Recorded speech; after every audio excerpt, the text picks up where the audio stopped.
नमस्कार विद्यार्थी मित्रांनो, Sagar Patil maths and reasoning क्लासेसमध्ये आपलं स्वागत आहे. तर बघा 2025 मध्ये तलाठी भरतीची 2400 पेक्षा जास्त जागांची भरती येण्याची शक्यता आहे. त्याच्यामुळे आपण 2023 मध्ये तलाठी भरतीचे जे काही 57 पेपर झाले होते, तर त्याची आपण आता सिरीज चालू केलेली आहे. तर त्याच्यामधला आज आपण तिसरा पेपर बघणार आहे. तर बघा त्याच्या आधी आपलं जे ऍप्लिकेशन आहे Sagar Patil maths and reasoning नावाचं, तर त्याच्यावरती कंबाईनसाठी आपण बॅच सुरू केलेली आहे. बॅचची फी फक्त आपली 999 रुपये असेल. त्याचप्रमाणे आपण एमपीएससी साठी पण सेपरेट बॅच सुरू केलेली आहे. त्याची पण फी आपली 999 रुपये असेल.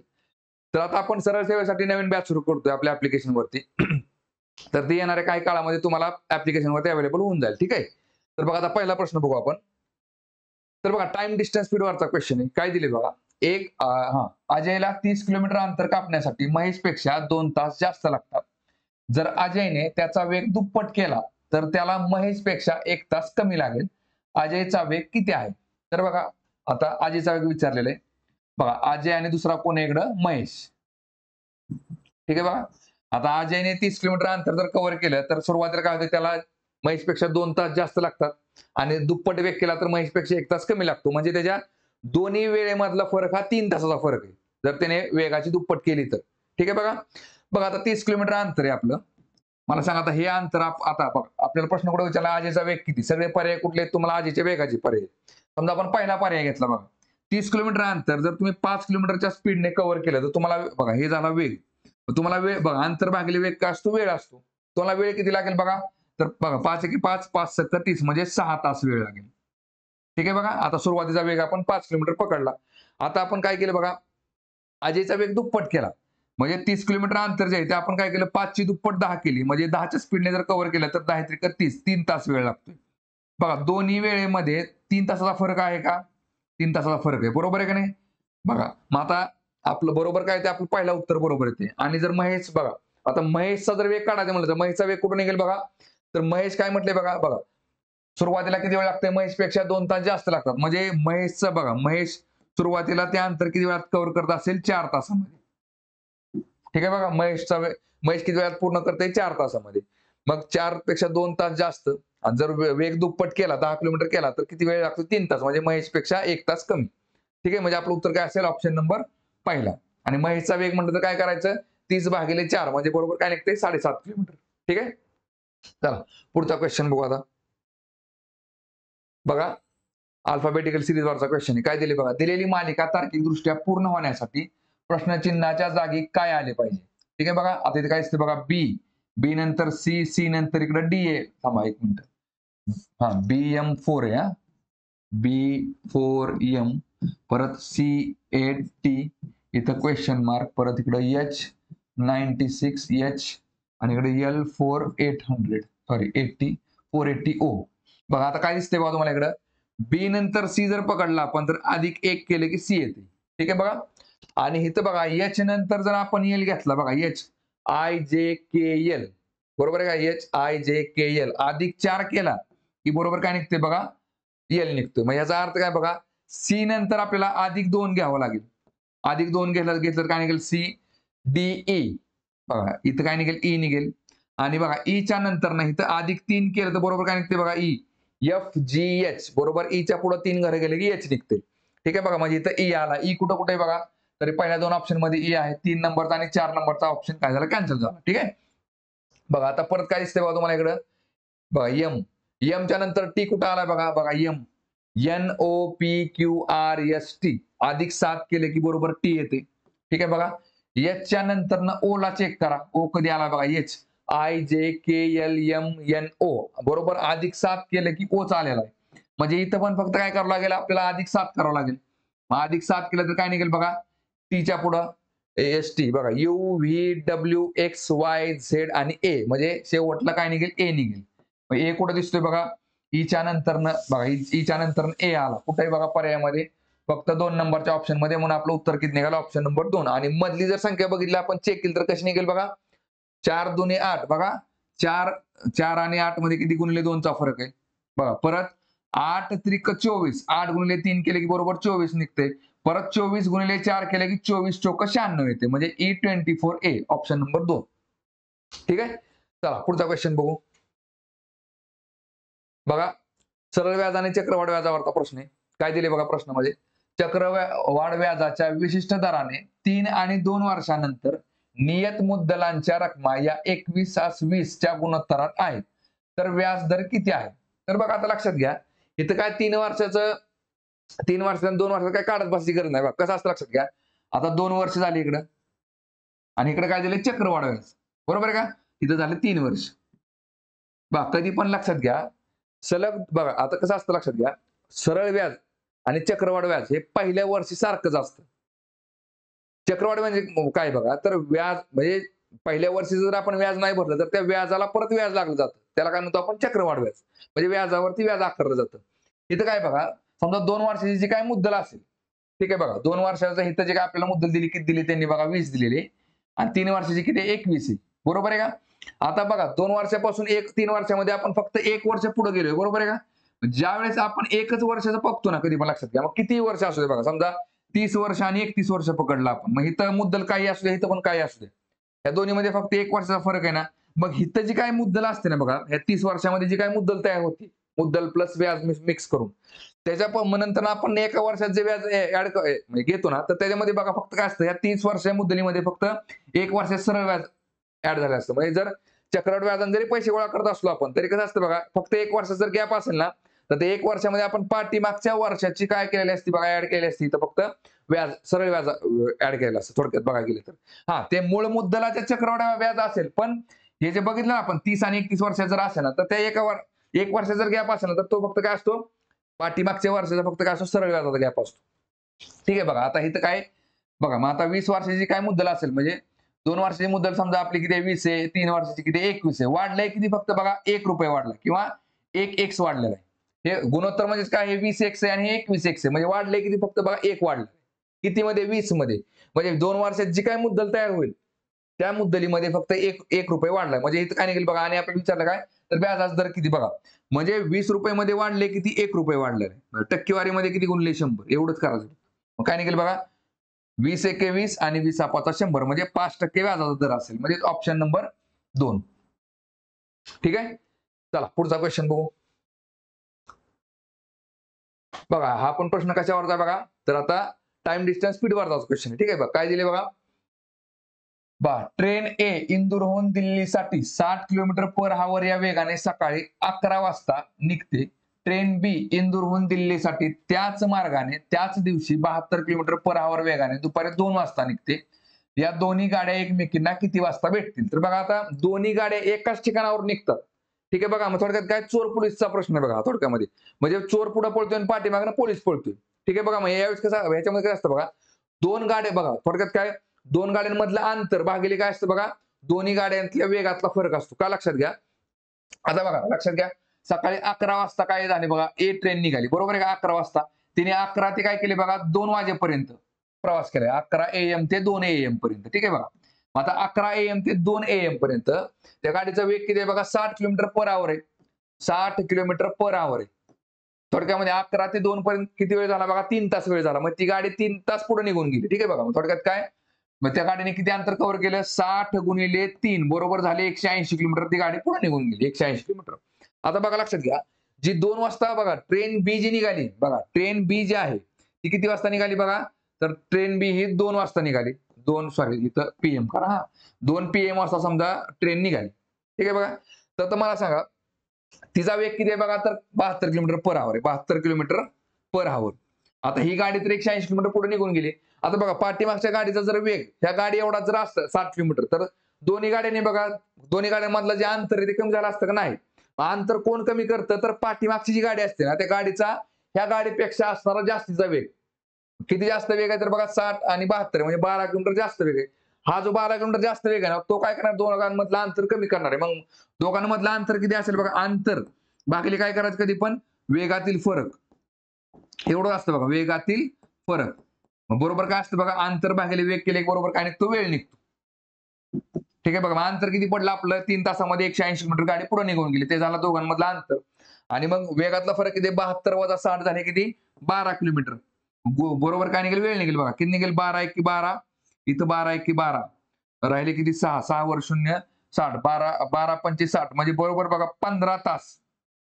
15 तासानंतर ना पाठीमागची गाडी पुढच्या गाडीला पकडणार आहे. म्हणजे ती काय होणार 2च्या नंतरनं 15 तासानंतर बघा. मग थोडक्यात काय 2 AM च्या पुढे 2 PM च्या पुढे 15 तास किती होतील बघा. बघा दुपारी 2 PM च्या पुढे 12 तासाने पहाटेचे 2 वाजतील आणि तिथून पुढे 3 तास म्हणजे बरोबर की झाले पहाटे 5 वाजता.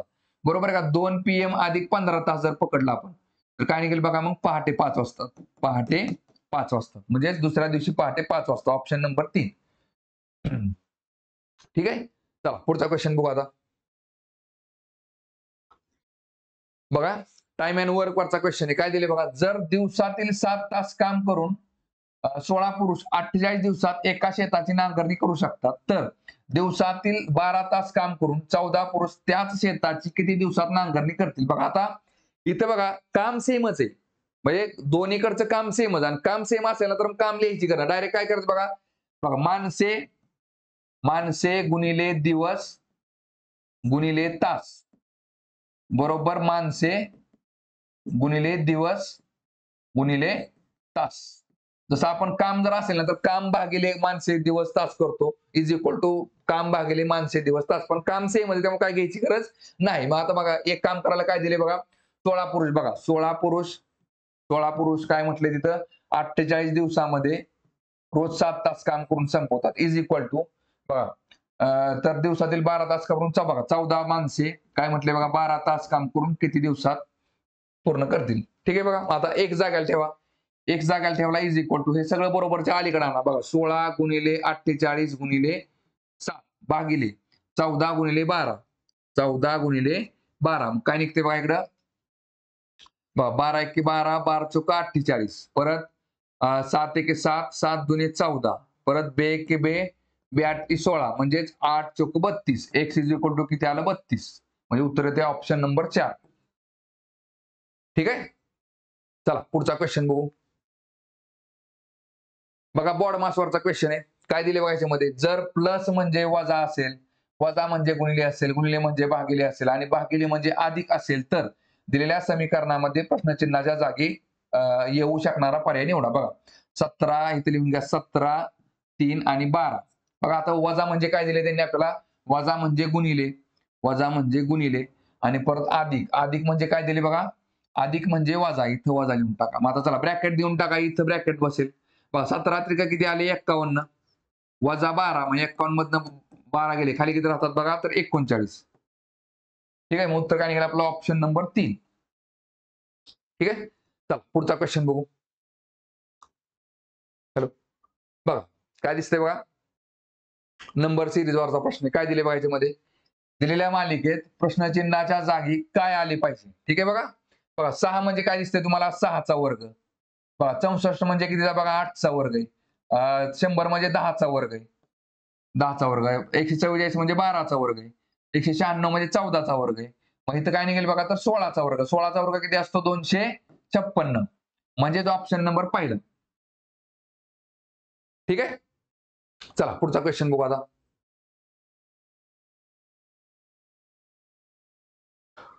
बघा आता बघा हा प्रश्न कशावरचा आपल्याला टाइम डिस्टन्स स्पीड वरचा. काय दिले बघा प्रश्नामध्ये. एका कारच्या पथमापीचे म्हणजे काय मीटर रीडिंग. ठीक आहे. बघा पथमापीचे वाचन प्रवासाच्या सुरुवातीला 12,000 किलोमीटर आणि शेवटी 13,080 किलोमीटर असे आहे. घर प्रवासाला 4 तास लागले तर कारचा सरासरी वेग मीटर पर सेकंद मध्ये किती आहे. बघा आता आपण सुरुवातीला कारचा ताशी वेग किती आहे ते तर काढून घ्या आधी. बघा मला सांगा 12,000 किलोमीटर सुरुवातीला मीटर होता तुमचा. प्रवास करून आला तर किती निघाला तुम्हाला 13,080 म्हणजे आपण एकूण प्रवास किती केला 13,080 भागिले 12,000 म्हणजे किती झाली तर एकूण 1,080 किलोमीटरचा प्रवास झाला आपला. ठीक आहे. आता बघा 1,080 किलोमीटरचा प्रवास किती वेळात केला आपण तर 4 तासामध्ये केलाय. म्हणजे 1,080 प्रवास करायला आपल्याला 4 तास लागले. म्हणजे 1,080 भागिले जर 4 केलं आपण तर आपल्याला बघा हे काय अंतर झालं ना तुमचं 1,080 झाले अंतर भागिले काय तुमचा हा वेळ आहे बरोबर. काय निघतो वेग निघतो बरोबर आहे का. मग इथं काय निघेल बघा. चला 4 एके 4 4 दुने 8 2 10 4 असं 28 म्हणजे 270 किलोमीटर पर आवर ने आपण प्रवास केला. हा झाला आपला वेग. ठीक आहे. बघा बरं आता इथं काय म्हणतं तुम्हाला मीटर पर सेकंद मध्ये विचारलंय. बघा आता इथं 270 किलोमीटर 1 किलोमीटर म्हणजे 1,000 मीटर असते बरोबर आहे का. म्हणजे 270 किलोमीटर म्हणजेच काय 270 वर ती फक्त काय करा 3 शून्य वाढवायची. 1 किलोमीटर म्हणजे 1000 म्हणजे एकावर 3 शून्य वाढवतो आपण. 270 वर 3 शून्य वाढवा. बघा फक्त दिसताना मोठं दिसतंय. काय शून्य वाढवलेत ना आपण दुसरं काय केले. आणि बघा मग एका तासामध्ये किती सेकंद असतात तर 36 सेकंद असतात. म्हणजे बघा एवढं 2,70,000 मीटर जायला तुम्हाला किती वेळ लागला तर 36 सेकंद वेळ लागला. तर एका सेकंदामध्ये किती झालं एवढंच काढायचं आपल्याला. काय निघेल बघा. ह्या 2 शून्याला हे 2 शून्य गेले बघा. काय निघेल इकडं 9 चोक 36, 9 त्रिक 27 आणि 2 शून्य आहे अशी. चला परत 4 1 4, 4 7 28, 29 30 आणि परत 4 5 20 म्हणजे 75 मीटर पर सेकंद. म्हणजे काय निघेल बघा ऑप्शन नंबर 4 75 मीटर पर सेकंद. ठीक आहे. चला पुढचा क्वेश्चन बघू आता. बघा अल्फाबेट सिरीजवरचा क्वेश्चन आहे. काय दिले बघा. खालील त्रिकांमध्ये व्यक्त केलेल्या सहसंबंधाची साधर्म्य असलेल्या सहसंबंधाला उत्तमरित्या दर्शवणारे त्रिक निवडा. ठीक आहे बघा त्रिका निवडा असेल इथं. तर काय दिसते बघा टी. बघा काय दिसते बघा ST OP ओ ओच्या पुढं ओच्या पाठीमागं बघा पाठीमागं इकडं आले काय ते ओच्या पाठीमागं OPQ येते. ठीक आहे बघा. आणि क्यूच्या नंतर बघा OPQ RST क्यू पासून परत इकडे 3 घरं आणखी आले काय निघेल बघा तर टी निघते. ठीक आहे. चला परत ईच्या बघा परत ईच्या पुढे या उलट बघा EFG 2 घरं अलीकडे आली काय ते जी येते. आणि जीच्या परत बघा GHIJ. ठीक आहे बघा 3 घरं इकडे आली काय निघते जे निघते. ठीक आहे बघा सेम. आता असं लॉजिक कुठं दिसते बघा आपल्याला. बघा पहिल्या पर्यायामध्ये काय दिसते बघा जी. बघा आता हे किती 2चा गॅप आहे बरोबर आहे की नाही. 2 घरं अलीकडे यायचे येते का बघा GHI आहे का आय आहे बरं. आय पासून बघा इकडे परत 3 घरं पुढे जावा येते का JL बघा आय JKL आले का एल आले म्हणजे उत्तर काय निघेल आपलं ऑप्शन नंबर पहिला. बघा असं कुठं नसणार आहे बघा. डब्ल्यू आणि झेड मध्ये किती फरक आहे बघा. XYZ 3चा फरक आहे बरोबर आहे का. 3चा फरक 3 घर अलीकडे यावं लागते. आता मला सांगा इथं कितीचा फरक आहे बघा 2 3 इथं 10चा फरक आलाय म्हणजे हे कॅन्सल झालं. के नंतर बघा JK LM बरोबर आहे. इथं 2चा फरक आला. आणि एम नंतर बघा NOPQR इथं 5चा फरक आला. ठीक आहे त्यामुळे हे पण कॅन्सल झालं. वीच्या नंतर बघा UV WXY इथं 3चा फरक झाला. आणि आपल्याला फरक किती पाहिजे तर 2चा फरक पाहिजे. त्यामुळे हे पण कॅन्सल झालं. ठीक आहे. चला पुढचा क्वेश्चन बघू. बघा आता सिलॉगिझम चॅप्टरवरचा क्वेश्चन आहे. काय दिसतंय बघा ह्याच्यामध्ये. दिलेली विधाने आणि निष्कर्ष लक्षपूर्वक वाचा. विधानांमध्ये दिलेली माहिती सामान्यपणे ज्ञात तथ्यांपेक्षा वेगळी असल्याचे आढळले तरी ती सत्य आहे असे गृहीत धरून दिलेल्या निष्कर्षांपैकी कोणता निष्कर्ष दिलेल्या विधानांची तर्कसंगत आहे ते ठरवा. ठीक आहे बघा आता विधाने वाचा. काय दिले बघा. काही विजारी पायजमे आहेत बघा. काही विजारी हे पायजमे आहेत. चला परत पुढे काय दिले. काही पायजमे जीन्स आहेत बघा. काही पायजमे जीन्स आहेत. ठीक आहे बघा ह्याला काय म्हणतो आपण स्टँडर्ड डायग्राम. आता लक्षात घ्या निष्कर्ष आधी होकारार्थी का नकारार्थी चेक करा बघा. दोन्ही निष्कर्ष काय होकारार्थी आहेत. याचा अर्थ काय हे दोन्ही निष्कर्ष आपण फक्त एवढ्या डायग्राम वरून चेक करू शकतो. ठीक आहे आपल्याला पॉसिबिलिटी डायग्राम काढायची गरज नसते. काय दिसतंय बघा. सर्व विजारी जीन्स आहेत बघा. सर्व विजारी जीन्स आहेत का. विजारीचा जीन्सचा काय संबंध दिसतोय का तुम्हाला नाही. त्याला संपला विषय. दुसरं काय सर्व जीन्स पायजमे आहेत बघा. सर्व जीन्स पायजमे आहेत का नाही. जीन्स मधला काही भाग हा काय आहे तर पायजमे आहेत. काही जीन्स पायजमे आहेत पण सर्व जीन्स पायजमे आहेत का नाही हे काय ते चुकते. मग काय निघालं उत्तर तर निष्कर्ष 1 किंवा निष्कर्ष 2 पैकी एकही तर्कसंगत नाही म्हणजेच ऑप्शन नंबर 2. ठीक आहे. चला पुढचा क्वेश्चन बघू आता. बघा नफा तोटावरचा क्वेश्चन आहे. काय दिले बघा. एक वस्तू तिच्या खरेदी किमतीच्या 60% वर चिन्हांकित केली आणि 20% सवलतीने विकली. मिळालेल्या नफ्याची टक्केवारी शोधा. बघा आता इथे काय दिले तुम्हाला खरेदी किंमत. बघा खरेदी किंमत. समजा खरेदी किंमत एखाद्या वस्तूची आपण काय पकडू बघा 100 रुपये. ठीक आहे बघा 100 रुपये खरेदी किंमत आहे. आणि आपण छापील किंमत चिन्हांकित म्हणजेच काय केले बघा आता छापील किंमत. छापील किंमत किती लावली आपण त्या वस्तूची तर खरेदी किमतीच्या 60% वर. ठीक आहे बघा 60% जास्त म्हणजे किती आले बघा 160 रुपये लावले आपण. छापील किंमत झाली आपली इकडे 160 रुपये. मग आपल्याला विचार आणि बरं आता आपण काय केले बघा छापील किमतीवरती 20% सूट दिलेली. सूट कधी पण कशावरती असते छापील किमतीवर असते. आणि विचारले काय तर नफ्याची टक्केवारी शोधा. बघा आता लक्षात घ्या कसं असतं बघा. छापील किंमत वजा सूट केली की बरोबर काय निघते बघा, आपल्या इकडे विक्री किंमत निघते. विक्री किंमत बघा, मग आता इथं आपण छापील किंमत किती आपल्याकडे 160 रुपये. बघा छापील बरं. आता जसं आपण नफा आणि तोटा खरेदी किमतीवर काढतो, तसं आपण सूट कशावरती काढतो, तो छापील किमतीवरती. म्हणजे इथं आपण छापील किंमत जर 100% पकडली तर बघा ठीक आहे, छापील किंमत आपली 100% पडावी लागते. सूट किती दिली आपण 20%, म्हणजे वजा 20% सूट. मग विक्री किंमत किती असेल आपली, 100 मधनं 20 गेले 80% असेल. बरोबर आहे का? आता छापील किंमत किती आहे माहिती आहे आपल्याला, किती 160 रुपये.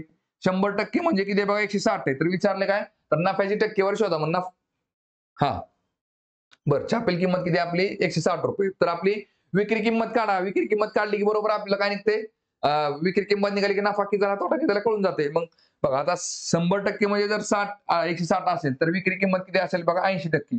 80% म्हणजे किती तरी गुणाकार करायचं. किती निघेल बघा इथं, x गुणिले 100. बघा किती निघते एकदा इकडं, x गुणिले 100 बरोबर 160 गुणिले 80. 160 गुणिले 80. मग काय निघेल बघा, एक जागेला ठेवा 100 बरोबरच्या पलीकडे टाका. म्हणजे 160 गुणिले 80 भागिले किती आले इकडे 100. काय निघेल बघा इथं आता, चला ह्या शून्याला हा शून्य गेला, परत ह्या शून्याला हा शून्य गेला. काय निघते इकडे 16 गुणिले 8 म्हणजे 8 सख्ख 48. हातचा आला 1, 8 1 8 आणि 4 12 म्हणजे 128. म्हणजे विक्री किंमत किती झाली तुमची 128 रुपये. ठीक आहे बघा. खरेदी किंमत किती आहे आपली 100 रुपये. बघा खरेदी किंमत किती आपली 100 रुपये. विक्री किंमत किती आहे 128 रुपये. म्हणजे आपल्याला 28 रुपये काय झालाय, नफा झालेला आहे. मग नफ्याची टक्केवारी किती आली, 100 चे 28 किती असते, 28% असते. म्हणजे उत्तर काय निघाला इकडे आपला ऑप्शन नंबर 4. बघा समजण्यासाठी तुम्हाला हे सगळे लिहून दिलेले आहे. डायरेक्ट आपल्याला काय करता आलं असतं, हे खरेदी किंमत झाली 100, विक्री किंमत झाली 160 आणि 160 वरती आपण काय केले, 20% सवलत दिली म्हणजे 80% रक्कम. म्हणजे 160 चा 80% काढला तर आपल्याला उत्तर कळून जाते. काय निघतं इथं बघा डायरेक्ट, या शून्याला हा शून्य, ह्या शून्याला हा शून्य, 16 गुणिले 8 केलं तर किती निघते इकडं 128. म्हणजेच काय 128 छापील किंमत 100, विक्री किंमत 128 रुपये म्हणजे 28% नफा. डायरेक्ट पण काढता येते, पण हे समजण्यासाठी एवढं लिहून दिले. ठीक आहे. चला पुढचा क्वेश्चन बघू आता. बघा सरळ रूप द्या म्हणजे बोर्ड मार्क्सवरचा क्वेश्चन आहे. काय दिले बघा आता इथं, बरं आता 121 भागिले आतमध्ये काय 17 वजा 15 वजा 3 गुणिले, आता इथे डायरेक्ट काय करू आपण, 7 वजा 4 म्हणजे किती झाले इकडं 3 झाले. ठीक आहे बघा. आता इथं काय निघेल बघा, 3 गुणिले 3 किती झाले 9. म्हणजे काय निघेल बघा इथं 15 वजा 9. बरोबर आहे का, 15 वजा 9 निघाले. बघा इकडे काय निघेल वजा 17. हा आणि इकडे किती आले 121 भागिले. ठीक आहे बघा. चला आता 15 9 गेले, 15 9 गेले, खाली किती राहिले 6 राहिले. म्हणजे 17 वजा 6. ठीक आहे बघा. आणि इकडे भागिले किती आले इकडं 121. बघा चला 17 6 गेले तर खाली किती राहते, 17 6 गेले राहिले 11. 11 भागिले इकडे किती आले 121. मग 121 भागिले 11 केले उत्तर काय निघते 11 निघते. म्हणजे आपलं उत्तर काय निघेल बघा इकडं ऑप्शन नंबर 3. ठीक आहे. बरं आता बघा परीक्षेमध्ये काही प्रत्येक स्टेप लिहित बसणार, डायरेक्ट इथल्या इथं सॉल्व्ह करता आलं पाहिजे. म्हणजे कसं लक्षात घ्या, आता हे लिहित बसण्यापेक्षा बघा डायरेक्ट कसं करायचं. चला इकडे 3 त्रिका किती आले 9 आले, म्हणजे वजा 9 झाले. ठीक आहे. वजा 9 आणि हे 15. 15 9 गेले, खाली किती राहिले 6 राहिले. इथं फक्त काय लिहायचं 6 लिहायचं. ठीक आहे बघा 6 आणि हे वजा 15 सॉरी वजा 6 आहे. वजा 6 आणि हे झाले 17. 17 वजा 6 किती झाले 11 झाले. इथं 11 लिहून घ्या आणि नंतर काय भागिले, भागिले इकडे 121. हे असं फास्ट मध्ये काढता आलं पाहिजे. इथे किती निघेल मग 11 निघेल. ठीक आहे. पण आपण स्टेप बाय स्टेप घेतलेले आधी. ठीक आहे. चला पुढचा क्वेश्चन बघू. बघा परत काय अल्फाबेट वरती सिरीज आहे. काय दिसतंय बघा, दिलेली मालिका तार्किकदृष्ट्या पूर्ण करण्यासाठी प्रश्नचिन्हाच्या जागी काय आले पाहिजे. बघा आता इथे काय दिसतंय, यस यस नंतर यू आला, यस टी यू. बघा यूच्या 2 घरं पुढे गेले की यू आलाय. परत यूच्या नंतर यू व्ही डब्ल्यू. परत 2 घरं पुढे गेले की डब्ल्यू आला. बघा डब्ल्यू एक्स वाय. डब्ल्यूच्या परत पुढे 2 घरं गेली काय आला वाय आला. ठीक आहे बघा. चला परत 3 आणि 2 5, 5 आणि 2 7, 7 आणि 2 किती येणार आहे 9 येणार आहे. वाय 9 कुठं कुठं दिसतंय बघा, फक्त इथे ऑप्शन नंबर 2 आलं आपलं उत्तर आलं. तरी पण बघा परत खालचं पुढचं चेक करा. एस टी बघा, टीच्या पुढं S T U V W. म्हणजे 3 घरं पुढे गेले की डब्ल्यू आला. परत डब्ल्यूच्या पुढे बघा डब्ल्यू एक्स वाय झेड. परत 3 घरं पुढे गेला की झेड आला. मग झेडच्या पुढे 3 घरं गेले की ए बी सी. इथं काय येते मग सी येते. Y9C बरोबर होते उत्तर आपलं ऑप्शन नंबर 2. ठीक आहे. चला पुढचा क्वेश्चन बघू आता. बघा क्वेश्चन कशावरचा आहे, अल्फाबेट सिरीज वरचा आहे. बरं काय असते बघा, 4 अक्षर समूह जोड्या दिल्या आहेत ज्यांपैकी 3 एका विशिष्ट तऱ्हेने समान आहेत आणि एक वेगळी आहे. गटात न बसणारी निवडा. तर बघा आता ह्याच्यामध्ये 3 सारखे आहेत आणि एक वेगळी म्हटले. तुम्ही किती जरी प्रयत्न केला ना तर आपल्याला 3 सारख्या दाखवता येत नाहीत. लक्षात घ्या. ठीक आहे बघा. म्हणजे बघा आपल्याला इथले आपण काय सांगू शकतो बघा, ई हा सरळ जर अल्फाबेट मोजले आपण तर त्याच्यामध्ये 5व्या क्रमांकावर असतो.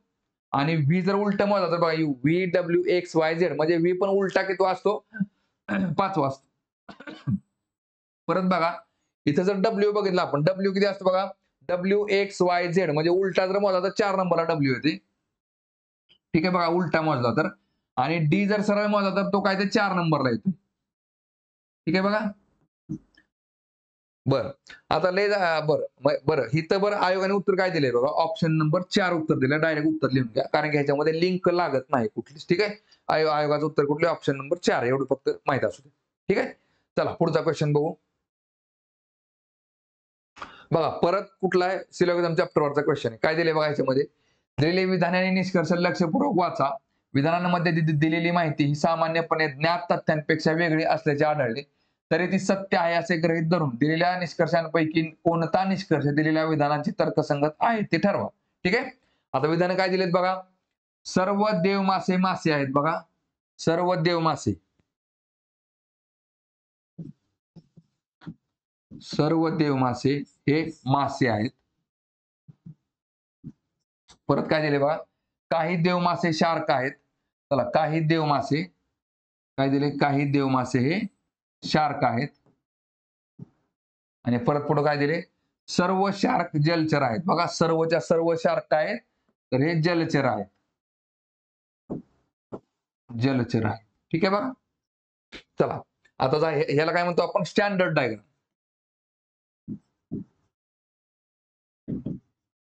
आता स्टँडर्ड डायग्राम वरून बघा, फक्त बघा सुरुवातीला काय करायचं, होकारार्थी वाक्याला एवढी डायग्राम पुरेशी असते. आधी होकारार्थी निष्कर्ष चेक करून घ्या. काय दिसते बघा, काही मासे शार्क आहेत. बघा काही मासे शार्क आहेत का बघा, हा माशांचा हा जो पार्ट तुम्हाला दिसतोय हा सगळा काय बघा तर शार्क आहे. म्हणजे काही मासे शार्क आहेत का, तर बाबा आहेत. त्यामुळे हे 2 नंबर काय झालं, बरोबर झालं. ठीक आहे. आता नकारार्थी वाक्य चेक करा बघा, एकही देवमासा जलचर नाही. बघा काय म्हटलंय, एकही देवमासा जलचर नाही. बघा आता हे जे देवमासे आहेत हे सगळे कोण आहेत बघा तर जलचर आहेत. म्हणजे काही देवमासे जलचर आहेत. इथे काय म्हटलं, एकही देवमासा जलचर नाही. म्हणजेच काय, तर हा निष्कर्ष चुकीचा आहे. बघा नकारार्थी निष्कर्ष जर स्टँडर्ड डायग्राम मध्ये जर चुकीचा आला तर त्या पॉसिबिलिटी काढून चेक करायची गरज नसते. ठीक आहे. एका जरी डायग्राम मध्ये चुका लागली ते चुकच असतं.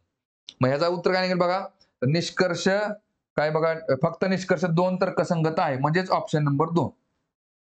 ठीक आहे. चला पुढचा क्वेश्चन बघू आता. बघा चला काय दिले बघा, 4 शब्द जोड्या दिल्या आहेत. त्यापैकी 3 विशिष्ट प्रकारे समान आहेत आणि एक वेगळी आहे. ती वेगळी शब्द जोडी निवडा. ठीक आहे बघा, 4 मधले 3 समान आहेत. काय असते बघा, बाळगणे म्हणजे धरून ठेवणे, मग समानार्थी शब्द दिलेत बघा. बाळगणे धरून ठेवणे बघा, समग्रपणे म्हणजे संपूर्णपणे बघा, खळबळ म्हणजे काय म्हटले, शांतता बघा. खळबळ त्या विरुद्धार्थी शब्द काय तर शांतता आहे. हे दोन्ही समानार्थी आहेत, हा विरुद्धार्थी. बघा नेहमी म्हणजे कायम. म्हणजे बघा ह्याच्यामध्ये 3 शब्द जोड्या सारखे आहेत, एक वेगळे कुठले तर ऑप्शन नंबर 3 म्हणजे म्हणून आपलं उत्तर आलं ऑप्शन नंबर 3. ठीक आहे. चला पुढचा क्वेश्चन बघू. बघा आता पाईप नळ टाकीवरचा प्रश्न. ठीक आहे. काय दिसते बघा याच्यामध्ये, पाईप ए, पाईप बी आणि पाईप सी मिळून मिळून म्हटल्या एक टाकी 20 मिनिटात भरू शकते, परंतु गळतीमुळे सर्व तिन्ही पाईप टाकी पूर्णपणे भरण्यासाठी 10 मिनिटे अधिक वेळ घेतात. गळतीमुळे संपूर्ण टाकी रिकामी होण्यासाठी लागणारा वेळ शोधा. ठीक आहे बघा आता 3 नळ आहेत. ठीक आहे बघा आता इथे काय 3 नळ आहेत, ए बी सी, आणि तिन्ही नळ मिळून एक टाकी भरा किती वेळ लागतोय बघा तर 20 मिनिटं वेळ लागतो. ठीक आहे. आणि गळती जर आणि बघा सर्व तिन्ही पाईप टाकी पूर्णपणे भरण्यासाठी 10 मिनिटं अधिक वेळ घेतात. कधी तर बघा गळतीमुळे. मग याचा अर्थ काय, आता बघा सुरुवातीला आपण ह्याच्यामध्ये काय केलं, टाकीमध्ये 3 नळ टाकले ह्याच्यामध्ये. ठीक आहे बघा, 3 नळ टाकी भरते 20 मिनिटांमध्ये. आता ह्याच्यामध्ये गळती व्हायला लागली, पण गळती होताना हे पण नळ चालू आहेत, हे पण नळ चालूच आहेत, बंद केलेला नाही कुठला नळ. त्यामुळे काय नाही बघा, हा मग आता परत हे तिन्ही नळ चालू आहेत आणि त्याच्यामध्ये परत काय ते गळती होते. आपण डी पकडू, डी नळ आहे. म्हणजे ह्याला ह्याला आपण डी पकडलं, इथून गळती येते. तर किती वेळ लागतोय बघा, 10 मिनिटं जास्त म्हणजे 30 मिनिटं वेळ लागतो. आता 20 आणि 30 चा लसावी काढायचा. लसावी किती असेल बघा, बरं हे काय मिनिट आहे, मिनिट हे वेळ लागतोय तुम्हाला. आता मला 20 आणि 30 चला 20 झाला 60. मग इथं काय पकडायचं बघा आपण एकूण टाकीची क्षमता. ही एकूण टाकीची क्षमता किती पकडली आपण 60 लिटरची टाकी आहे. किती? 60 लिटरची टाकी आहे आपली. मग 60 लिटरची टाकी हे तिन्ही नळ मिळून 20 मिनिटात भरतात. तर ते एका मिनिटामध्ये किती पाणी टाकतात त्याच्यामध्ये 20 त्रिक 60 म्हणजे 3 लिटर. आता हे काय बघा तर बघा हे काय एफिशियन्सी म्हणजे एका मिनिटामध्ये टाकीतनं पाणी किती बाहेर पडते. जसं टाइम अँड वर्क मध्ये आपण काय करतो इथं एका दिवसाचं वेतन घेतो तसं इथं काय एका मिनिटाचं वेतन थोडक्यात म्हणायचं काय एका मिनिटात नळातनं किती पाणी बाहेर जाते. ठीक आहे बघा तर किती जाते 3 लिटर. आणि बरं हे आणि बघा जर हे चारही नळ चालू केले ए बी सी हे 3 नळ टाकी भरतात आणि ते लिकेजला आपण डी पकडलं तर चारही नळ काय करतात 30 मिनिटांमध्ये टाकी भरतात. मग याचा अर्थ बघा 6 लिटर टाकी भरा 30 मिनिटं वेळ लागला तर 30 दुने 60 म्हणजे एका मिनिटामध्ये 2 लिटर पाणी भरते. बरोबर आहे का? मला सांगा आता तिन्ही नळ चालू आहेत तर 3 लिटर भरते. इथं पण 3 नळ चालू आहेत पण 3 च्या ऐवजी 2 लिटर भरते. याचा अर्थ काय 1 लिटर पाणी कुठं जाते? 1 लिटर पाणी हे कुठं जाते तर त्या ह्या लिकेज मधनं बाहेर पडते. ठीक आहे बघा 3 मधनं 2 गेले काय निघते इकडे 1 लिटर पाणी निघते. मग 1 लिटर म्हणजेच काय बघा हा लिकेजचा नळ आहे. कुठला डी मधनं 1 लिटर पाणी बाहेर पडते. विचारले काय तर गळतीमुळे संपूर्ण टाकी रिकामी होण्यासाठी लागणारा वेळ किती? समजा आता ही टाकी भरली आपण. आता 3 नळांचा काही विषय नाही. टाकी जर पूर्ण भरली आपण आणि गळती जर चालू झाली तर बघा ह्याच्यातनं ही 60 लिटर टाकी भरायला किती वेळ रिकामी व्हायला किती वेळ लागेल? तर बघा किती वेळ लागेल? 60 लिटर टाकी 1 लिटरने किती वेळ लागेल? तर 60 मिनिटं लागतील. 60 मिनिटं म्हणजे किती आले बघा ऑप्शन नंबर 2 आला. ठीक आहे. चला पुढचा क्वेश्चन बघू. बघा आता टाइम अँड वर्क वरचा क्वेश्चन आहे. काय दिले बघा जर 25 जणांनी दिवसातील 15 तास काम केले तर 8 दिवसात ते 5 कार्य एकके पूर्ण करू शकतात. 12 जणांना दिवसाचे 20 तास काम करून 10 कार्य एकके पूर्ण करण्यासाठी किती दिवस लागतील? बघा आता इथं क्वेश्चन कुठला विचारला आपल्याला टाइम अँड वर्क वरचा क्वेश्चन ठीक आहे. पण जो आपण म्हणतो बघा काम भागिले दिवस तास आणि काय माणसे गुणिले दिवस गुणिले तास सेम त्या टाईपचा प्रश्न आहे. बघा काय सगळ्याकडे काम भागिले काय ते बघा इकडं माणसे गुणिले दिवस गुणिले तास इज इक्वल टू काय बघा माणसे काम भागिले माणसे गुणिले दिवस गुणिले तास. ठीक आहे बघा आता बघा काम म्हणजेच काय काम इथं आपलं एक करा एक काम हे इकडे दुसरं काम आहे.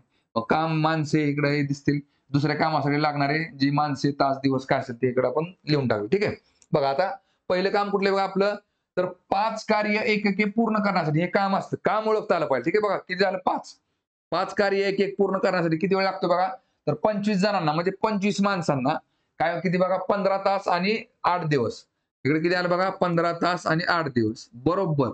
काम दुसरं कुठलं आहे बघा 10 कार्य एककाचं काम आहे म्हणजे 10 आले इकडे 10 भागिले माणसे किती म्हटले बघा तर माणसे किती दिले त्यांनी तुम्हाला 12 जणांना म्हणजे 12 जणांना किती 20 तास काम करून किती दिवस लागतील x दिवस लागतील. आता फक्त काय करायचं x बरोबरच्या अलीकडे मग तू अंशाला येईल छेदाचा कुठं आला अंशाला आला x आला इज इक्वल टू हे 10 छेद किती आहे बघा 12 गुणिले 20 आहे असं लिहून घ्या गुणिले आता हे सगळं बरोबरच्या अलीकडचं आहे ते पलीकडे टाकून द्या ते काय होईल उलट होईल सगळं काय होईल बघा 25 गुणिले 15 गुणिले 8 भागिले किती आले इकडे 5 आला आणि आता भाग घालवा काय निघेल बघा इकडं बघा शून्याला शून्य कॅन्सल झाला बघा बे के बे चोक 8. ठीक आहे बघा चला परत 4 एके 4 4 त्रिक 12 परत 3 एके 3 3 पाची 15 परत बघा 5 ला 5 कॅन्सल किती राहिलं 25 राहिलं म्हणजे आपलं उत्तर आहे ते ऑप्शन नंबर पहिला. ठीक आहे चला पुढचा क्वेश्चन बघू आता. बघा काय दिले बघा प्रश्नामध्ये जर 11.25 मीटर एक समान लोखंडी दंडाचे वजन 42.75 किलोग्राम असेल तर त्याच दंडाच्या 6 मीटरचे वजन किती असेल? बघा आता मला सांगा इकडे 11.25 चं वजन किती दिले त्यांनी आपल्याला 42.75 तर मग विचारलंय की ते 6 मीटरचं वजन किती असेल x असेल काय नाही तिरकस गुणाकार करायचं हे ह्याला गुणायचं आणि हे ह्याला गुणायचं बघा x गुणिले 11.25 बरोबर 6 गुणिले 42.75. ठीक आहे बघा आता एक जागेला ठेवा आणि 11.25 बरोबरच्या पलीकडे टाका म्हणजे काय होईल बघा 6 गुणिले 42.75 भागिले हे किती आला 11.25 अंशाचं कुठं गेला छेदाला गेलं. आता बघ भागाला जर काय करायचं ते दशांश अपूर्णांक देणार ते अपूर्णांकामध्ये करून घ्या म्हणजे भाग घालवायला सोपं जाईल. काय होईल बघा इकडं 6 गुणिले वरती किती आलं 4275. आता बघा हे 4275 पूर्णांकात लिहिण्यासाठी काय केलं आपण 2 शून्य वाढवले. अंशाला 2 शून्य वाढवले की छेदाला पण 2 शून्य वाढवा. अपूर्णांक सेम राहतो. मग काय निघेल बघा खाली छेद. इथं काय निघेल 1125 झालं पूर्णांकात. आता भाग घालवा. काय निघेल बघा इकडं बघा 5 दुने 10 1 11 परत 5 दुने 10 आणि 2 12 5 5 25 परत 5 8 40 परत 5 5 25 आणि 2 27 5 5 25 परत काय करा 5 ने भाग घालवा. काय निघेल बघा इकडं 5 चोक 20 2 राहिले 5 5 25 परत 5 1 5 3 राहिले 3 वर 5 35 म्हणजे 5 7 35 आणि 5 1 5. ठीक आहे बघा आता भाग कशाने घालवायचा बघा 7 आणि 1 8 आणि 1 9 9 दिसते आणि खाली काय 5 आणि 4 9 याचा अर्थ 9 ने भाग जातोय. काय निघेल बघा इकडं 9 9 1 9. ठीक आहे 9 8 17 8 वर 1 81 म्हणजे 9 9 81 परत 9 5 45 आली इकडं. काय निघेल बघा इकडं परत 5 1 5 आणि काय निघेल इकडं 5 1 5 5 त्रिक 15 15 आणि पॉईंट किती येते 15 आणि 4 19 म्हणजे 4 वर 0 40 5 40 3.8 गुणिले 6 करा 3.8 गुणिले 6 जर केला आपण तर किती निघते 6 8 48 परत 6 त्रिक 8 आणि 4 22. काय निघेल बघा आता अशा पूर्णांकाच्या पुढे 1 धर 22.8 येते उत्तर. 22.8 म्हणजे ऑप्शन नंबर पहिला. ठीक आहे इथे किती येते 22.8 kg. ठीक आहे चला पुढचा क्वेश्चन बघू आता. बघा सरळ व्याज चक्रवाढ व्याजावरचा प्रश्न काय दिले बघा 10 वर्षात 1300 रुपये रकमेवर 650 सरळ व्याज येण्यासाठी दर साल दर शेकडा दर किती असला पाहिजे. बघा काय निघेल बघा इथं आता बघा सरळ व्याजाचा फॉर्म्युला काय असतो सरळ व्याज बरोबर मुद्दल गुणिले मुदत गुणिले दर छेद 100. बघा काय निघते बघा सरळ व्याज किती मिळाले आपल्याला 650 रुपये 650 बरोबर मुद्दल किती आहे तुमच्या इकडं 1300 रुपये मुद्दल आहे गुणिले मुदत किती आहे बघा तर 10 वर्षात म्हटलेले आणि दर किती आहे तुमचा तर दर विचारलाय त्यांनी आपल्याला x छेद 100. मग काय निघेल बघा आता इथं बघा ह्या शून्याला हा शून्य गेला ह्या शून्याला हा शून्य गेला. ठीक आहे बघा आता राहिले काय x जाग्याला ठेवा इकडं आणि 130 बरोबरच्या अलीकडे काय निघेल बघा 650 हे भागिले काय होईल 130 होईल. बरोबर आहे का बघा चला काय निघते इकडे ह्या शून्याला शून्य गेला 13 1 13 13 5 65 म्हणजेच काय असेल बघा 5%. इथे निघेल इकडे 5% म्हणजे ऑप्शन नंबर दुसरा. ठीक आहे चला पुढचा क्वेश्चन बघू आता. बघा अल्फाबेट सिरीज वरचा क्वेश्चन आहे काय दिले बघा खालील अक्षर मालिकेचा संदर्भ घ्या आणि प्रश्नाचे उत्तर द्या. बघा काय दिसते येथे अशी किती व्यंजने आहेत ज्यांच्यापैकी प्रत्येकाच्या ताबडतोब आधी एक स्वर बघा व्यंजनाच्या आधी काय म्हटले ताबडतोब आधी एक स्वर आणि ताबडतोब नंतर देखील एक स्वर येतो. ठीक आहे बघा अशी व्यंजने किती विचारले म्हणजे काय स्वर व्यंजन स्वर असं असलं पाहिजे. ठीक आहे बघा काय निघेल बघा माहित बघा बघा काय बघा आणि बरं स्वर कुठले कुठले असतात बघा ए ई आय ओ आणि यू हे 5 फक्त काय असतात स्वर असतात. ठीक आहे बघा आणि व्यंजन म्हणजे काय आता ए टू झेड मध्ये 26 अल्फाबेट आहेत त्यातले 5 स्वर गेले की बाकीचे काय असतात व्यंजन असतात. ठीक आहे बघा याला काय म्हणतो आपण वोवेल्स. बघा काय निघते बघा ह्याच्यामध्ये बघा आता पहिल्यांदा स्वर बघायचा P Q Y M R S E. बघा ई हा काय आहे स्वर आहे स्वर नंतर व्यंजन आहे का तर व्यंजन आहे पण नंतर स्वर आहे का सी स्वर आहे का नाही त्यामुळे विषय संपला. परत बघा एक्स ओ झेड डब्ल्यू बघा ए काय आहे तर बघा स्वर आहे. ठीक आहे बघा स्वरच्या नंतर न व्यंजन आहे का बघा एफ व्यंजन आहे का तर आहे नंतर डी स्वर आहे का नाही तर डी पण काय आहे व्यंजनच आहे त्यामुळे विषय संपला. पुढे मग बघा काय निघते बघा हा यू काय बघा यू हे यू हा स्वर आहे. बरं जी काय आहे तर व्यंजन आहे बघा जी काय आहे जी व्यंजन आहे यू काय झाला तुमचा स्वर झाला आणि परत आणखी एक स्वर असला पाहिजे आय स्वर आहे का तर आहे आय पण स्वर आहे म्हणजे बघा यू जी आय फक्त बघा या ठिकाणीच तुम्हाला असं दिसते. मग काय म्हटले बघा तर असे किती येतील बघा तर मग फक्त काय निघेल एक ऑप्शन नंबर 2. किती व्यंजने आहेत तर एकच व्यंजन आहे ज्याच्या आधी एक स्वर आहे नंतर पण एक स्वर आहे. ठीक आहे चला पुढचा क्वेश्चन बघू. बघा नंबर सिरीज वरचा क्वेश्चन आहे. काय दिले बघा, दिलेल्या मालिकेत प्रश्नचिन्हाच्या जागी काय आले पाहिजे. ठीक आहे बघा, बघा 2368. ठीक आहे बघा, 2368, 203, 608 आणि 1823 आणि इथे क्वेश्चन मार्क. ठीक आहे बघा, आता काय दिसते बघा, 23 गुणिले 3, 23 त्रिक 69 वजा 1, 68. बघा असं केले बघा, 68 गुणिले 3 बघा, 68 गुणिले 3 किती येते, 3 8 24, 3 सका 18, 18 आणि 2 20 म्हणजे 204. 204 मधनं वजा 1 केले की 203 येते, म्हणजे बरोबर बघा, गुणिले 3 वजा 1. परत बघा 203 आणि 608 आहे, मग परत 203 गुणिले जर 3 केलं आपण तर काय ते 3 त्रिक 9 आणि 3 दोन्ही 6 म्हणजे 609. 609 मधनं 1 गेला की परत काय राहते, 608 राहते. ठीक आहे बघा, म्हणजे गुणिले 3 वजा 1 करायचे आपल्याला. मग आता मला सांगा, इथं 1800 किती आहे, 23 आहे. 1823च्या पुढे काय करायचं, गुणिले 3 करायचं.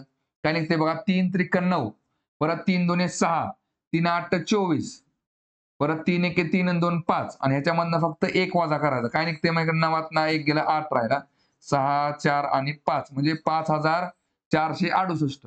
5468 म्हणजे ऑप्शन नंबर 2. ठीक आहे, चला पुढचा क्वेश्चन बघू. बघा, अल्फाबेट सिरीज वरचा क्वेश्चन आहे. काय दिले बघा, दिलेल्या मालिकेला तार्किकरित्या पूर्ण करण्यासाठी प्रश्नचिन्हाच्या जागी काय आले पाहिजे. ठीक आहे बघा, इथे काय दिसते बघा, C D E F G H. बघा, सी नंतर ना 5 घरं पुढे गेलं की एच येते बघा. बरं, 5 एचच्या पुढे एच, आय जे के एल एम. बघा, एचच्या परत 5 घरं पुढे गेले की एम येते. मग एमच्या पुढे बघा, M N O P Q R. R यायला पाहिजे, आर.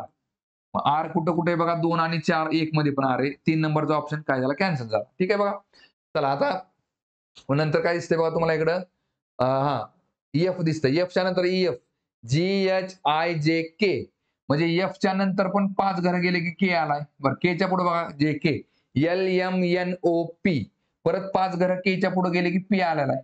मग पीच्या पुढे 5 घरं गेले काय निघेल बघा, P Q R S T U. इथं काय निघेल बघा, यू निघेल. आर नंतर यू आला पाहिजे. मग आर नंतर यू इथं पण आहे, इथं पण आहे. 2 नंबरचा ऑप्शन कॅन्सल झाला.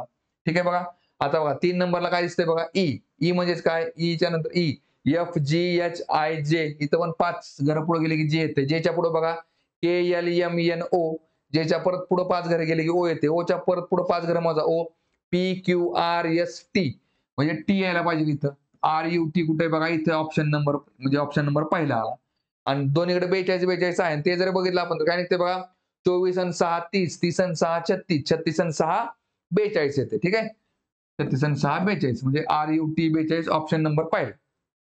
ठीक आहे, चला पुढचा क्वेश्चन बघू. बघा, काय दिले बघा याच्यामध्ये, खालील दिलेल्या अक्षर गटांच्या जोडीमध्ये व्यक्त केलेल्या सहसंबंधांची साधर्म्य असलेल्या सहसंबंधाला उत्तमरित्या दर्शवणारी अक्षर गटांची जोडी निवडा. बघा काय दिसतंय बघा याच्यामध्ये तुम्हाला, एनच्या पुढे बघा, एन ओ पी 2 घरं पुढे गेले की काय येते, अधिक 2 घरं गेले की पी येते. ठीक आहे बघा, परत ओच्या पुढे बघा, ओ पी क्यू आर 3 घरं पुढे गेले काय येते, आर येते. 3 घरं पुढे गेले की, आणि पीच्या पुढे बघा इकडे परत पी क्यू आर 2 घरं पुढे गेले की आर येते. म्हणजे पहिलं आणि तिसरं अल्फाबेट 2 ने पुढे सरकते आणि मधला अल्फाबेट 3 ने पुढे सरकते. इथं पण बघा तसंच असणार आहे बघा. बीच्या पुढे बघा 2 घरं गेले की बी, सी डी 2 घरं गेले की डी येते. आणि परत बघा जी, बघा शेवटचं अक्षर बघा 2 ने पुढे सरकणार, जी एच आय ते पण 2 ने पुढे सरकते. आणि मग मधलं बघा 3 ने सरकतं, एच आय जे के, बरोबर मधला अल्फाबेट हे पण काय ते 3 ने पुढे सरकते. म्हणजे पहिलं आणि शेवटचं 2 ने, मधलं 3 ने पुढे सरकणार. शोधा कुठे निघते बघा. पहा एच, एच नंतर आय लगेच आलाय, विषय संपला. इथं एकचा फरक आहे बघा. एनच्या नंतर N J K L M N O P. एनच्या नंतर ना बघा 2 घरं पुढे गेले काय येते, पी येते. ठीक आहे बघा, आता एम म्हणजे मधलं अक्षर 3 ने पुढे सरकलं पाहिजे. M J K L M N O P. बघा, एमच्या पुढे 3 घरं गेले की परत पी येते. आता एलच्या पुढे 2 घरं गेले की एन आला पाहिजे, एल एम एन. एलच्या पुढे एम आणि एन 2 घरं पुढे गेले की एन येते. म्हणजे बरोबर बघा ऑप्शन नंबर 2 येते. बाकी चेक करत बसायची गरज नाही. ठीक आहे, कारण झेडच्या पुढे बघा A B C D E F 6 घरं गेले की एफ येते. आणि व्हीच्या पुढे U V W X Y Z A आणि बी परत 6 घरं पुढे गेले की बी येते. त्यामुळे 3 आणि 4 नंबर पण काय ते चुकते. ठीक आहे, चला आता पुढचा प्रश्न बघू. बघा आता प्रॉफिट लॉस वरचा क्वेश्चन काय दिसतंय याच्यामध्ये, एक कार 50,000 रुपयांना चिन्हांकित आहे. चिन्हांकित म्हणजे काय? छापील किंमत. छापील किंमत किती आहे? 50,000 रुपये. विक्रेता पहिल्या 20,000 रुपयावरती 5% सवलत आणि उर्वरित 30,000 रुपयावर 2% सवलत देतो. तर विक्रेत्याने बदललेल्या किंमत शोधा. बघा आता 20%चं 5%, 20,000 रुपयाला किती सूट आहे बघा, तर 5%. 20,000चा 5% काढा, किती निघते बघा इकडं. बघा ह्या 2 शून्याला 2 शून्य गेले. किती येते? 5 दुने 10, मग वरती 2 शून्य, म्हणजे पहिल्या 20,000 वरती 5% म्हणजे 1,000 रुपये तुम्हाला सूट मिळाली. ठीक आहे बघा. आणि नंतरच्या 30,000 वरती बघा, नंतरच्या 30,000 वरती तुम्हाला 2% सूट आहे. म्हणजे 30,000चा 2% किती आला बघा. या 2 शून्याला 2 शून्य गेले बघा. 3 दुने किती आले? 6. 6 वरती 2 शून्य मध्ये झाले 600. म्हणजे एकूण बघा 1,600 किती झाले बघा? 1,600 रुपये तुम्हाला सूट मिळाली. ठीक आहे. आणि काय म्हटले तर बदललेली किंमत शोधा. मग 50,000 मधून 1,600 वजा करा. 50,000 मधून जर आपण 1,600 वजा केले तर काय निघते बघा. 10तनं 6 गेले 4, 9तनं 1 गेले 8. म्हणजे इकडे किती आले? 4. 48,400 रुपये. 48,400 म्हणजे ऑप्शन नंबर 2. ठीक आहे. तर बघा थांबू आता आपण या ठिकाणी.